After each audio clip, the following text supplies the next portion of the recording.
Apa kelihatan? Kelihatan.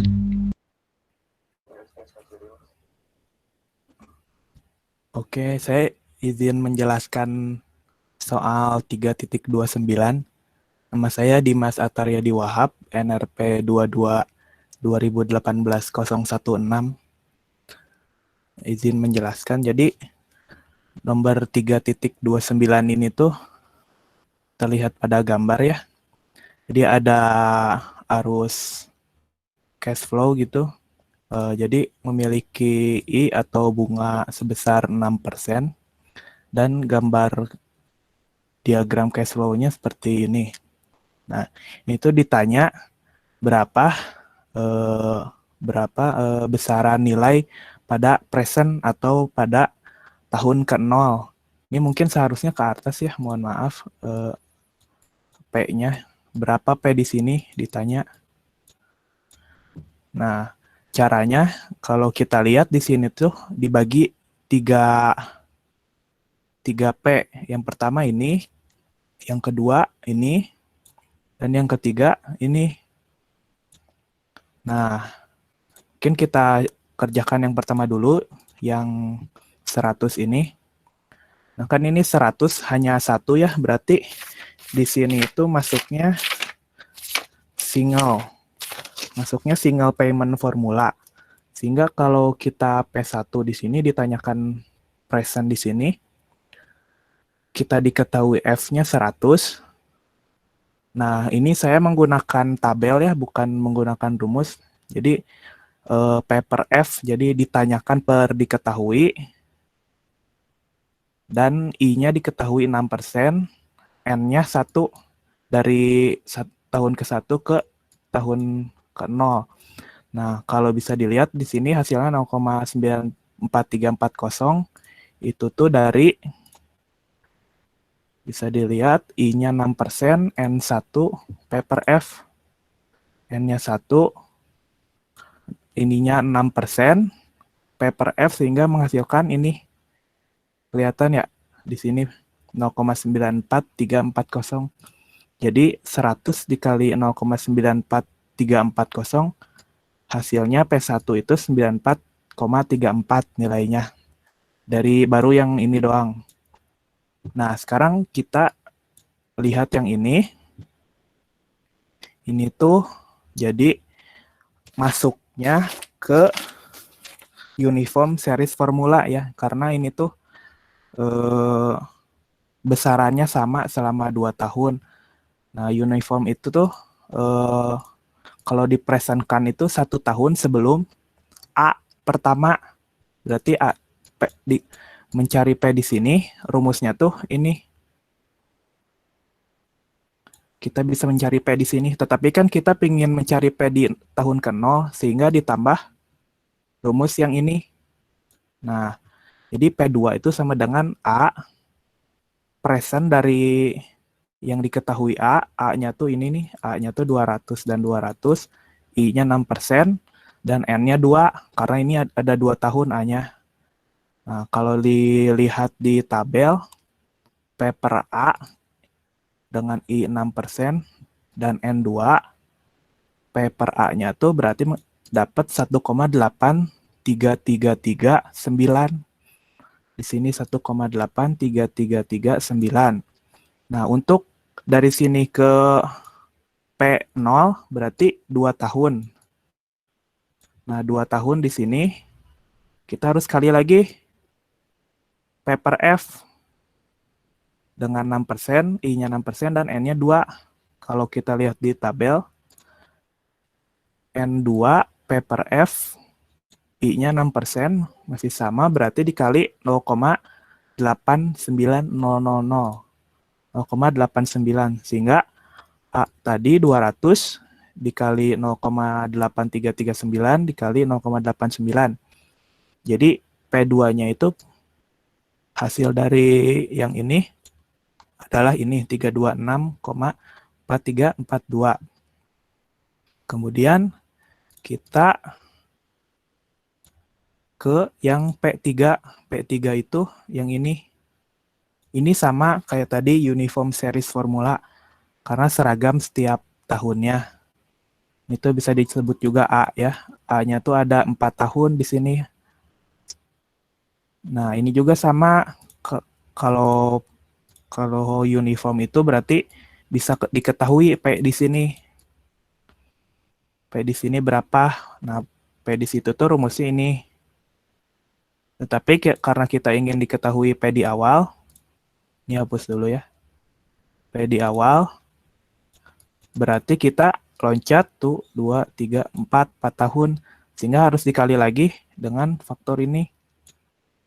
Nah, untuk yang agar mencari P di sini dulu, P di sini, P per A, dengan I-nya 6%, N-nya 4, ada 90-nya 4 tahun.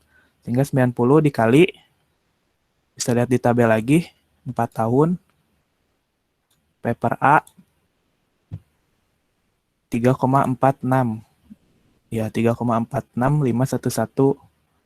Nah, agar ke tahun 0, yang tadi P per F, loncatnya 4, berarti kita ingin tahu P saat ini faktornya.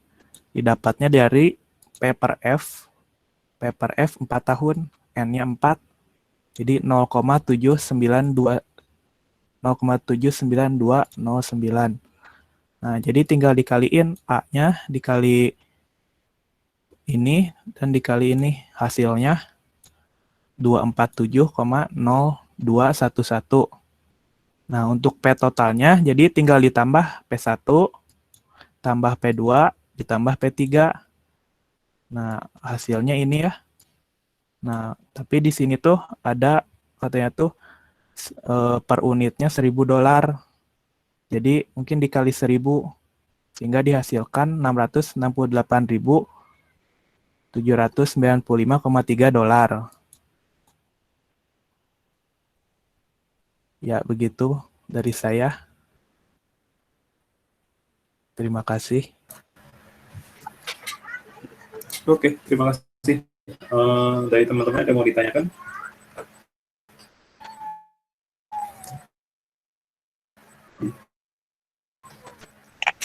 Mau bertanya. Itu langkahnya udah benar memang kayak gitu. Dalam menghitung cash flow. Jadi kalau misalnya ada ya silakan.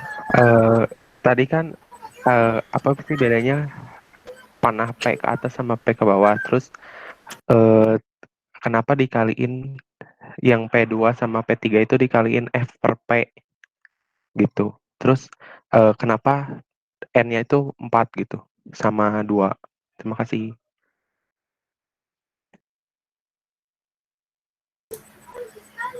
Oke, silakan Dimas. Oke, paling saya screen lagi ya. Share screen lagi juga boleh kalau mau.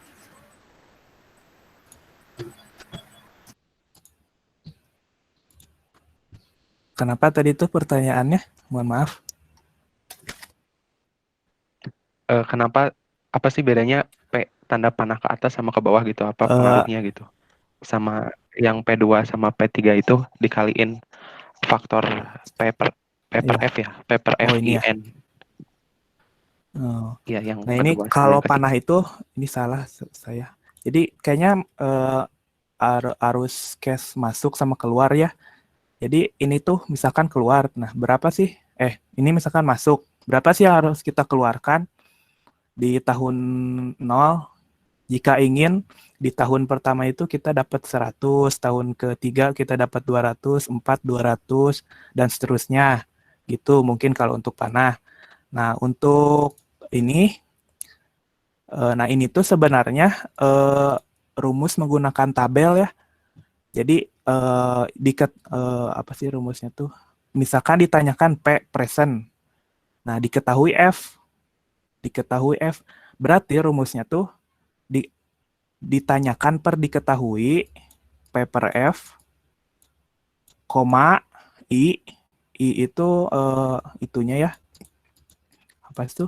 Bunga, koma N tuh tahun atau periodenya. Jadi kalau ini kan dari kita lihat di tahun pertama ya, kita tuh ingin ubah ke tahun pertama atau tahun ke-0. Makanya N-nya itu 1. Kalau I kan udah jelas ya 6%. 6%. Nah, kalau paper F ini tuh ini tuh untuk melihat di tabel kita menggunakan yang mana nih. Bisa dilihat ini ada F per P, P per F, A per F, dan seterusnya. Jadi ini tuh ditanyakan per diketahui P per F. Jadi ditanyakannya P, F-nya tuh udah diketahui begitu. Ini tuh faktornya. Nah, faktornya tuh nanti didapat sekian. Kemudian diketahui begitu. Gimana?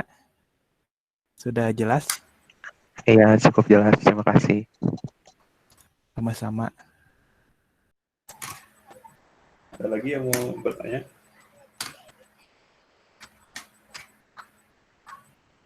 Kalau enggak, ada yang mau menjelaskan soal yang lain atau teori yang lain, boleh juga.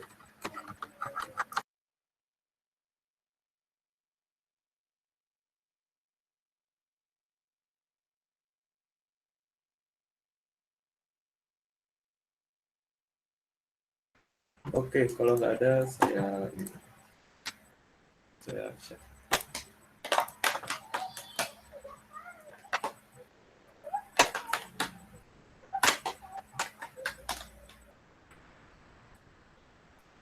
Tadi kayaknya yang mau ditanyakan adalah pertama ini, bedanya ke bawah sama ke atas. Bedanya ke bawah sama ke atas, biasanya yang ke bawah itu, ini sebenarnya bebas ya, mau ke bawah yang keluar atau yang masuk, bebas, tapi yang penting atas sama bawah itu beda keluar atau masuk. Misalnya di sini di atas itu keluar, berarti yang di bawah itu masuk.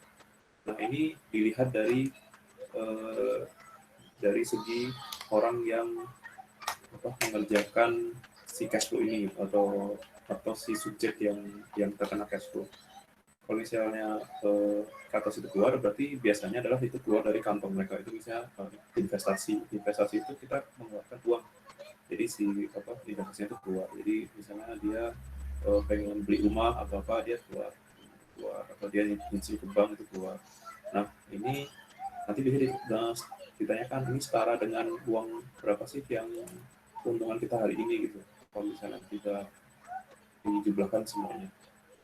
Nah, itu maksudnya kapan ke bawah, kapan ke atas. Nah, kalau ekivalensi, jadi kalau misalnya tadi ini ke bawah semua gitu ya, misalnya ke bawah, terus di sini kita ditanyakan berapa sih keuntungan di sini, atau misalnya berapa sih ekivalen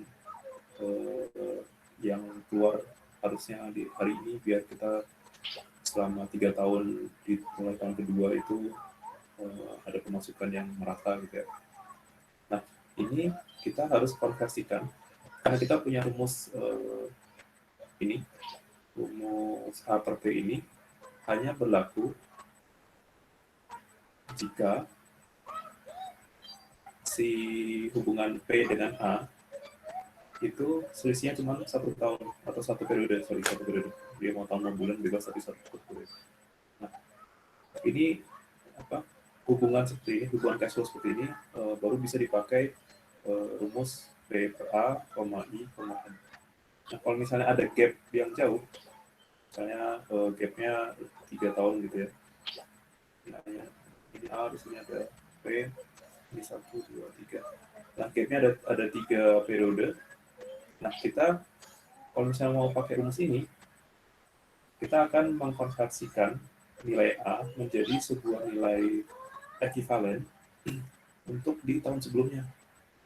Jadi dia di sini ada nilai P, biasanya saya tulisnya PD ya, PD itu namanya P Dani 2. Nah, ini ekivalen, yang A ini ekivalen dengan P di sini dengan rumus ini, P di 2 sama dengan A P per A, I, N. N-nya di sini 2. Nah, karena rumus ini hanya berlaku untuk konsep yang hanya selisihnya 1 periode, berarti kita harus mengkonversikan nilai P di 2 ini menjadi nilai P0. Jadi P0 sama dengan P di 2. Nah, P di 2 ini terhadap P0 adalah masa depannya gitu ya. Jadi karena ada selisih 2 periode, berarti dia P per F. I, N. Nah, N-nya di sini 2. Jadi yang itu tadi yang sebenarnya ditanyakan lebih ke arah sana. Jadi kenapa masih dikali lagi dengan P per F? Karena rumus yang P per A ini hanya berlaku jika selisihnya satu periode. Itu kenapa harus dikonversikan. Nah, di sini materi yang untuk minggu ini memang kombinasi faktor bunga. Jadi ini kombinasi gitu. Jadi tergantung kita mau ngerjainnya seperti apa. Ini saya kasih contoh. Kalau yang tadi itu kalau nggak salah kira-kira seperti ini ada A, di sini ada A yang lain, di sini ada A yang lain. Nah, ini kalian bisa bagi-baginya sangat bebas sekali. Kalian bisa menghitung kalau kayak tadi ini adalah sebuah A, misalnya A1 gitu ya. Kalian konversikan menjadi nilai P langsung di sini. Itu bisa ditambah dengan di sini adalah A, misalnya di sini A2.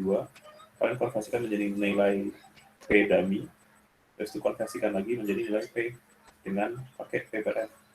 Terus yang di sini adalah untuk A3 contohnya, A3.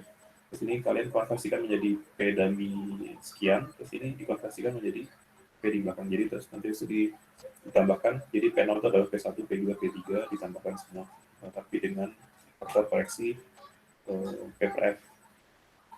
Atau bisa juga kalian kalau mau bodoh-bodohan gitu ya, ini semua nilai panah ini kalian bisa jadikan P per F. Jadi nilai di sini, nilai di panah 1 ini adalah nilai future bagi P, future 1. Di sini adalah future 2, ini adalah future 4, ini 5, 6, 7, 8. Jadi ini nanti kalian P0 itu sama dengan F1, P per F, F, I, N, plus F2, P per F, P per F, I, N, plus F4, P per F, I, N, dan seterusnya. Itu secara apa ya? Secara perhitungan sah juga. Secara perhitungan juga sah-sah saja. Tapi biasanya kalau rumusnya seperti ini lebih sederhana. Atau bisa juga kalian pangkasnya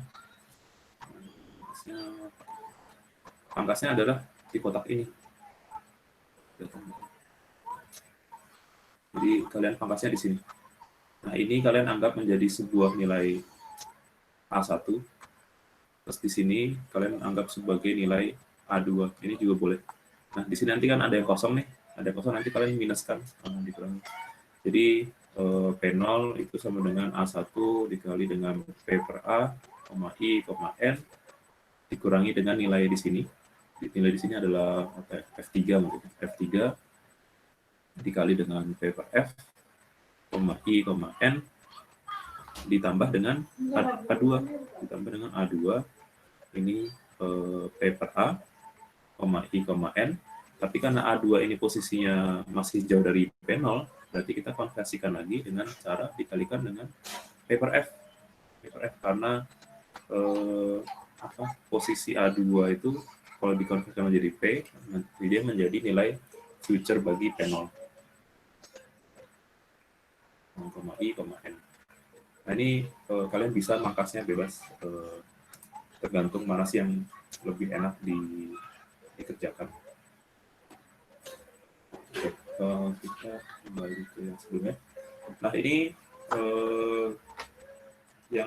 ini tabel yang saya kemarin bilang, kalau ini masih sederhana, yang F per P atau P per F juga masih sangat sederhana rumusnya. Nanti kalau udah masuk ke A per F atau A per P atau nilai hubungan antara P dengan A, P dengan G, F dengan G, A dengan G, itu rumusnya akan menjadi banyak. Dan ini tadi seperti yang tadi sudah dijelasin sama Dimas, itu kita ngambil faktor bunyinya langsung dari tabel. Jadi biar nggak perlu ngitung rumus-rumus sebanyak ini. Kalau rumus-rumus sebanyak ini kita masukin ke dalam kayak gini, terus ternyata ada angka yang salah, terus kita berantakan jadinya. Harus hitung ulang dari awal. Itu agak ribet. Terus kombinasi faktor bunga itu yang dimaksud seperti ini yang tadi. Jadi kalian kalau misalnya ada cash flow itu harus perhatikan mana sih yang di kotak-kotakin, karena rumus-rumus ini hanya berlaku untuk cash flow tertentu gitu. Jadi P per A contohnya tadi itu hanya berlaku jika P itu satu periode sebelum A mulai. Kalau A per F atau hubungan antara A dan F itu F-nya adalah di berhimpitan dengan nilai A yang terakhir. Jadi ini kalau kayak gini hubungan F sama dengan A per F per A sama I, N itu hubungannya seperti ini. Jadi si nilai F itu berhimpitan dengan A yang terakhir. Itu hubungan cash flow. Terus untuk P per A sudah, P per F kalian udah tahu hubungannya, mau jaraknya bebas, yang penting itu N-nya sesuai dengan periodenya, jarak periodenya. Nah, yang sekarang untuk nilai G. Nilai G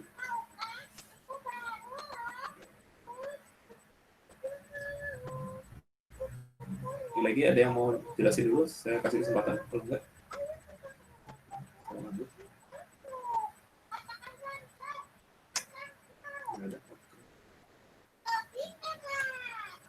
nah, nilai G itu adalah nilai gradien. Gradien itu ini G besar itu biasanya adalah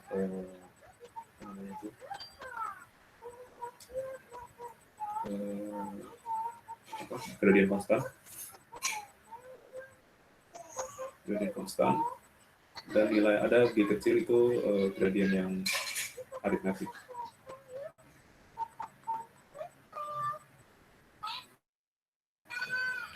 Tapi untuk sekarang kita yang G besar aja, kan yang aritmetik itu saya agak jarang ketemu. Saya belum pernah ketemu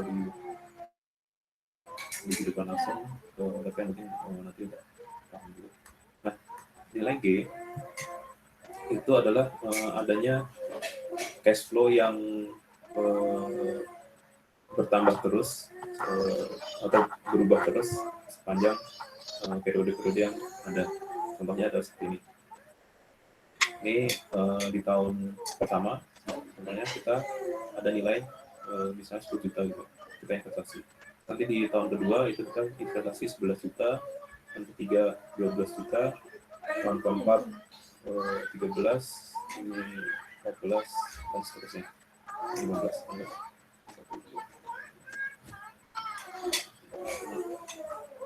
Nah, kalau kita investasi seperti ini, terus kita ditanya ini ekivalen dengan nilai P berapa sih? Kita ditanya ini. Nah, ini misalnya P-nya lagi kita. Nah, seperti ini, seperti tadi, contohnya kalian bisa aja, sah-sah saja kalau misalnya kalian hitung P0 sama dengan F1 dikali P per F, I, N, ditambah F2 kali P per F, I, N, dan seterusnya. Itu sah-sah saja. Itu boleh-boleh aja. Atau juga hasilnya sama. Tapi yang lebih sederhana adalah kita menghitung nilai G ini. Nah, G ini adalah gradien. Ini harus seperti G itu adalah hanya gradiennya saja. Gradiennya itu adalah selisih antara yang pertama dengan yang kedua. Nah, di sini gradiennya adalah 1 juta. Ini 1 juta. Jadi hanya selisihnya saja. Gitu. Ini gradiennya. G di sini adalah 1 juta. Nah, di sini di tahun ketiga itu di sini berarti 2G karena dia bertambah lagi gitu. Nah, yang di tahun keempat itu di sini 3G, ini 4G, dan ini 5G. Nah, tapi di sini hanya G saja yang dihitung. Jadi kita harus menghitung juga yang di atasnya G, yaitu si A. Nah, A itu standar. Kalau kita pakai P0 berarti A dikali P per A, I, N. Tapi kita itu baru dapat area yang kotak ini. Ini kotak ini adalah ini. Nah, ini si area kotak ini, investasi ini setara dengan P0. Tapi gimana caranya kita ngitung yang pertambahan nilai G ini? Yaitu ditambah dengan nilai G dikali P per G, I, N. Nah, ini adalah si nilai yang di bawah ini, yang segitiga ini baru yang nilainya ini G. Nah, kalau A-nya ini berarti A-nya adalah 10 juta P per A, I-nya berapa lah gitu. N-nya 6 ditambah dengan G, G-nya berapa? Itu 1 juta. 1 juta dikali dengan P per G, I, 6 juga. Nah, ini harus diperhatikan. N untuk nilai G itu hubungannya seperti ini. Jadi di tahun kedua setelah P itu baru dimulai adanya G yang pertama gitu ya. Jadi kalau tidak ada 10 jutanya, jadi kita cuma hitung yang nilai G-nya aja. Berarti G-nya itu baru mulai di tahun kedua. Ini tahun kedua. Ini 3, ini 4, ini 5, ini 6. Nah, ini kalau seperti ini G. Nah, seperti ini hubungannya adalah P dengan G, P per G, I, N, di mana N-nya adalah 6.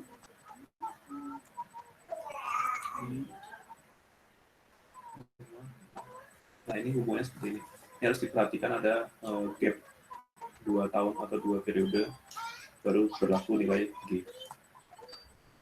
Sebenarnya kalau turunan rumus P, G, I, N, saya kayaknya agak jauh kalau misalnya di sini. Tapi ini kalau kalian mau pakai rumusnya, mau coba-coba, sangat dipersilakan gitu ya. Kalian masukin nilai-nilainya di dalam sini, terus nanti kalian dapatkan si nilainya. Atau kalau misalnya yang sudah kita pelajari, kita mengambil nilai ini dari tabel. Jadi biar bisa langsung dapat faktornya, tinggal dikalikan terus udah dapat hasilnya. Nanti setelah ini mungkin akan kalian mendapatkan sebuah soal gitu ya, atau misalnya sebuah yang sangat realistis, yang lebih realistis. Kalau kayak gini kan kayak kapan sih investasi cuman naik turun doang terus plus minus selesai gitu. Tapi kalian nanti akan dihadapi dengan masalah-masalah. Di sini ada yang ada pertambahan nilai, ada yang G, terus di sini ini juga ada cash flow yang masuk, ada cash flow yang masuk. Nanti di sini ada yang cash flow keluar juga sama ini A. Nanti di sini yang ditanya adalah kalau di tahun ke 2050 itu ini setara dengan berapa sih yang cash flow yang kita keluar masuk ini, itu bisa jadi seperti itu. Dan ini caranya adalah kalau misalnya ada yang FA ini, ada nilai A ini dan kita mau di translate atau bukan translate, diekuivalensikan ke dalam nilai F, berarti kita yang A ini dengan rumus yang ada hanya berlaku untuk kita bikin ekivalen yang sama di sini.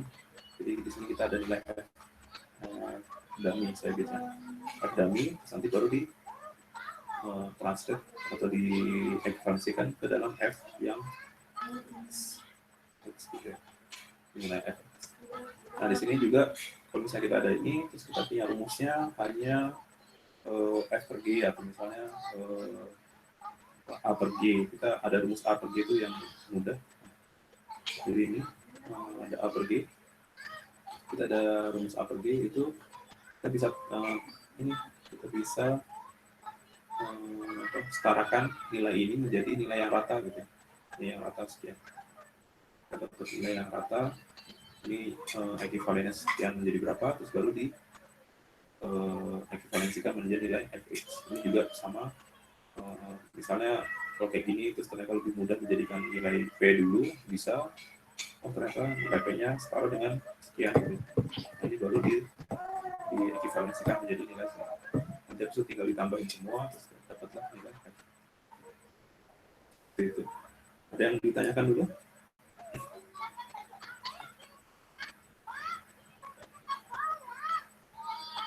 Silahkan kalau ada yang mau bertanya tentang kombinasi seperti ini.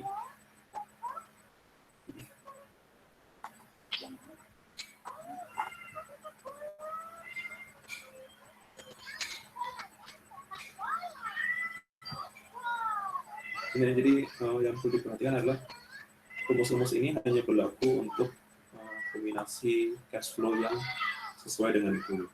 Jadi kalau misalnya kombinasinya bermacam-macam, kayak tadi yang contoh 3.29, itu harus kalau misalnya kita pakai rumus itu, harus diperhatikan itu menjadi nilai apa sih. Nah, kalau misalnya dapat nilainya yang masih jauh, atau misalnya masih berjarak dengan nilai yang kita targetkan, kita harus konversikan itu lagi, ekivalensikan itu menjadi nilai yang sesuai dengan faktor rumus yang lain ditambahin. Nah, tadi misalnya dibuat nilai P2 dulu, misalnya ada nilai P4 kalau salah, nah itu bisa nanti di akhir ditambahin semuanya dengan faktor P per F, itu bisa. Ada lagi yang mau didiskusikan? Silahkan.